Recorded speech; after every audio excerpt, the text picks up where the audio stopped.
Big thanks to Cardmarket for sponsoring today's video. Alright, hello everyone and welcome to a brand new video. In today's video, we have something so fucking special to talk about. This is insane. They revealed some new OP13 cards that are going to turn Bello Betty into an absolute monster. Like, we got exactly the card that we've been waiting for years. And this card is going to make Bello Betty a S tier deck, if not a fucking like tier 0 deck, dude. Let's just jump straight into the leaks and we'll talk about the actual card and some more cards that are also very much relevant. So here is the first card, the card that's going to change everything. Lilith, yellow character from OP13. It's a 1 cost, 2k power, scientist egghead with counter 1000. And now you might be like on paper, right? What? That's not a Rev Army card. That doesn't make sense. #EMB loves to run fucking Rev Army cards. So why would I consider this for my deck? Well, on play, look at 4 cards from the top of your deck, reveal up to 1 card with trigger except for Lilith, and add it to your hand, then bottom deck the rest. So it's a normal searcher, but it searches for triggers. And the spicy part of this is that it has a trigger itself that you can activate these cards on play effect. But this trigger, right, it's relevant as shit because it means that this character can be boosted with Bello Betty's leader effect. What? I don't even know what to say, dude. Bello Betty, the 1 cost Bello Betty, has been the best card in the deck pretty much forever. It is an insanely overpowered card, right? Because when you can play a card for 1 Dawn that lets you search and add a card to your hand, going ±0 in hand, and then boost it to 5k, is so incredibly powerful. And we just got what is basically another copy of that card. Yes, there are negatives to this, right? You can't search cards without triggers, which means you can't search a lot of the core cards in like Karasu, Ivankov, even 5 cost Ivankov and 6 cost Koala. You can't search for those, but you can search for a lot of good cards in the deck.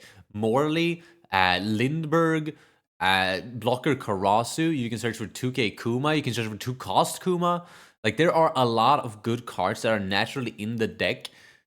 So you can still find a lot of cards off this search. And mainly, the most important thing is that you now have access to twice as much 1 Dom plays. So going second, you're going to have double the chance of dropping 2 searchers on turn 1.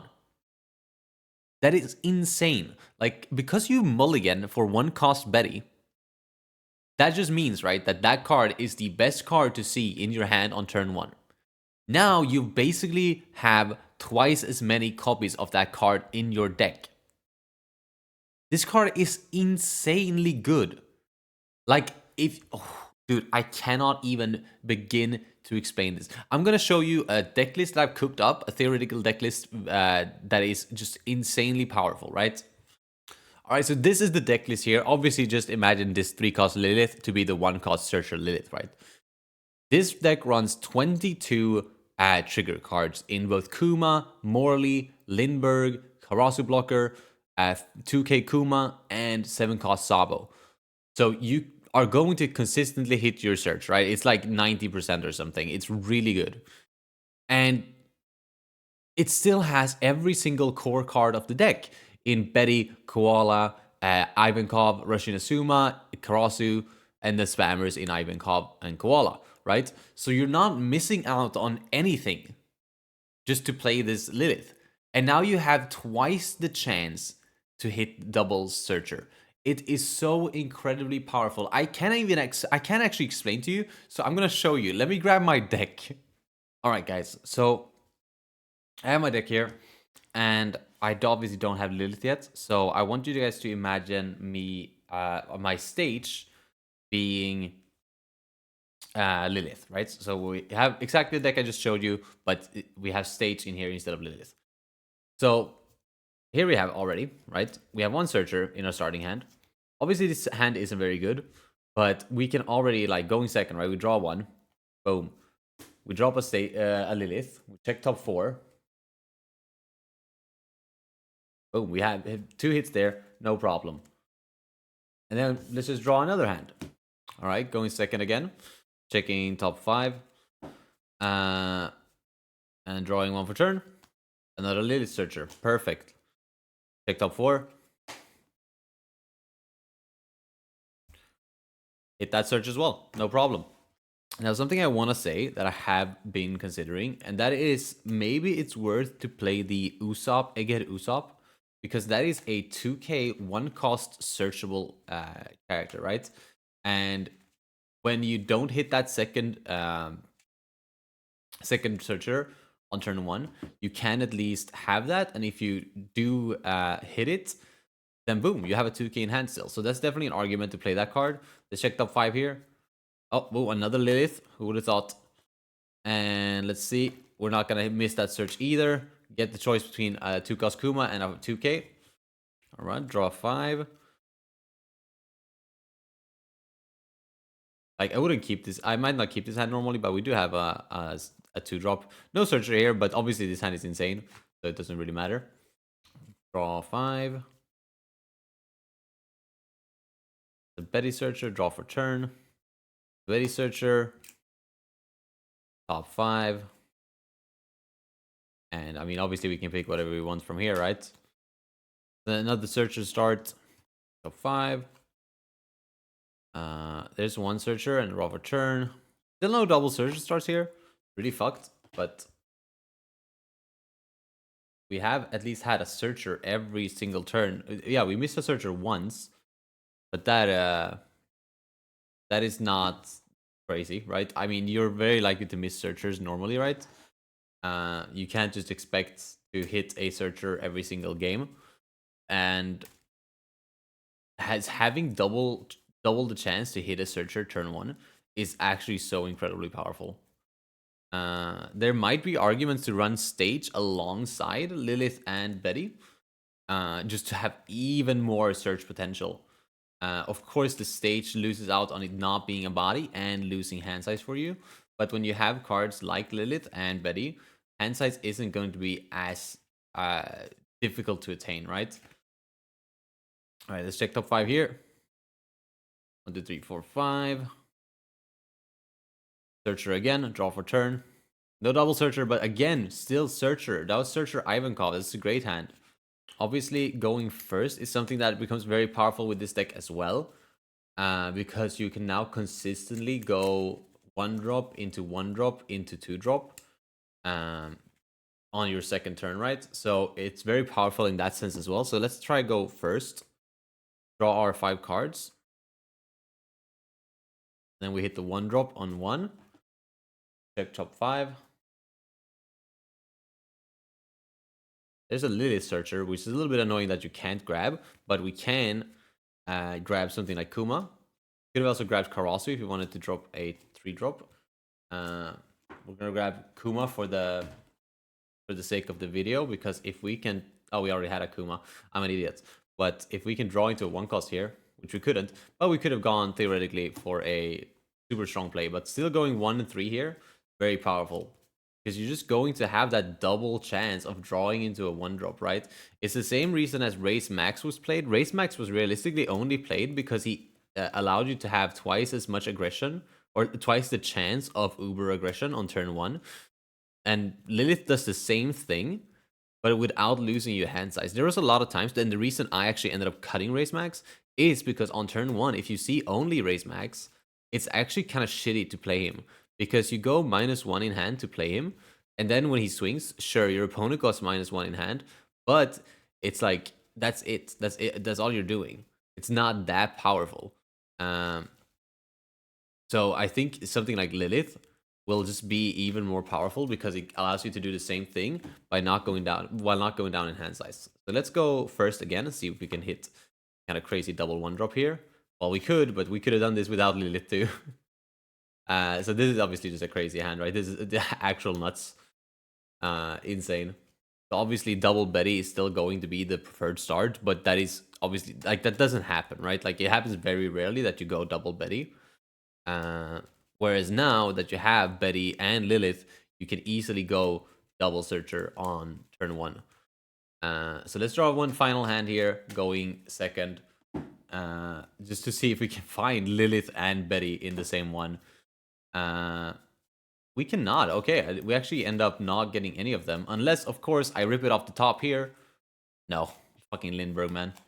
Oh, we still had the Kuma for turn 1, and we would have had. Ew. This hand is kind of bad. Whatever. You get the point. So yeah, I think Lilith on paper is an incredibly powerful card for Bello Betty. Being able to just play out cards for 1 that can be boosted to 5k without going down in hand size is so incredibly powerful, and is something that we've been wanting as a Bello Betty community forever. We've been begging for another Searcher. When Koala was revealed for OP12, everyone was sitting there, please make the Searcher black, please, make the Searcher yellow, please make the Searcher yellow, and they didn't. They made it black. It was cringe, very sad. But here it is. Like it's unexpected. It's not what we thought we were hoping for, really, right? Because it's not a Rev Army Searcher, but it is a Searcher with a 2k stat line that is boostable, and that is all we really need to make this deck best decking format again, after being gone in OP12, right? There are some more cards I wanted to talk about. It's not this Zoro, it's not this Sanji, it's not even this Garp, even though this Garp is insane.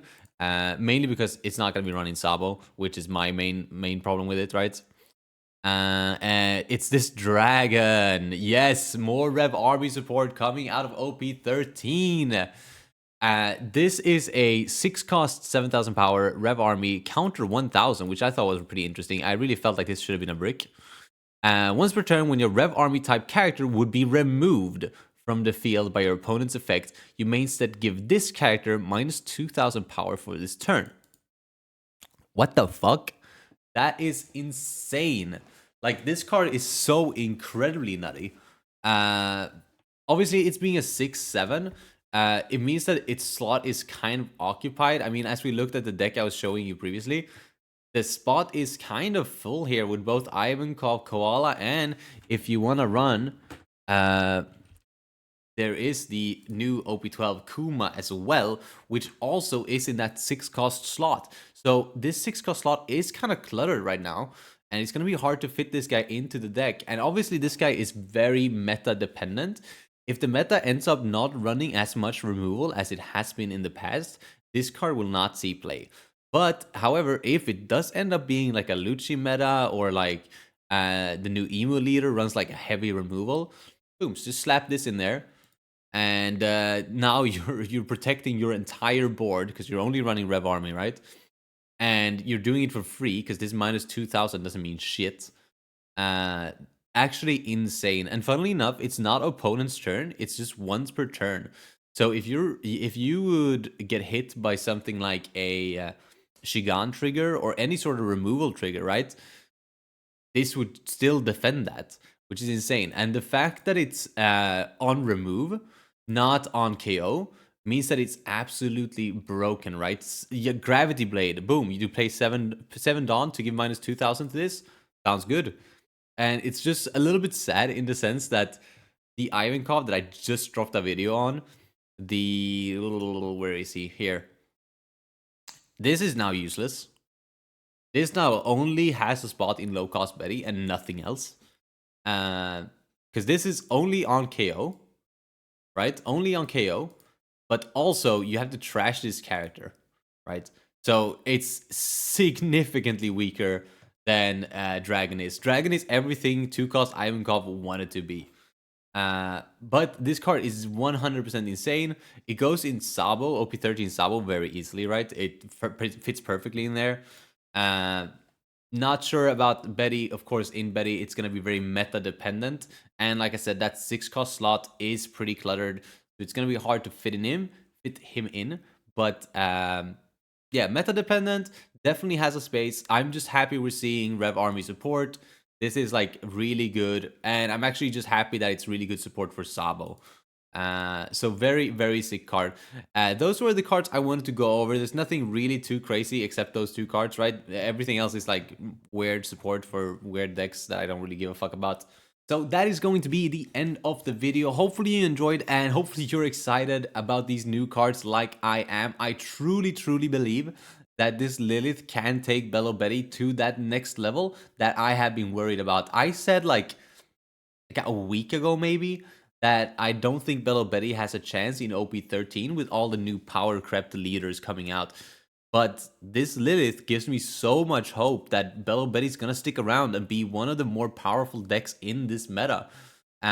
Really, the only troubles it was having, right, was Rayleigh and Zoro. And Lilith really helps against Zoro. Being able to go wide instead of tall is super powerful against Zoro, since they can basically only remove one thing a turn. So super, super powerful card. And it's going to help in a lot of matchups and just make Bello Betty a more consistent and stronger deck. Dragon is also kind of nice, I guess. Hopefully you enjoyed this video. If you did, don't forget to leave a like and subscribe as well if you want to see more content like this. Other than that, I hope to see you again in the next one. Peace.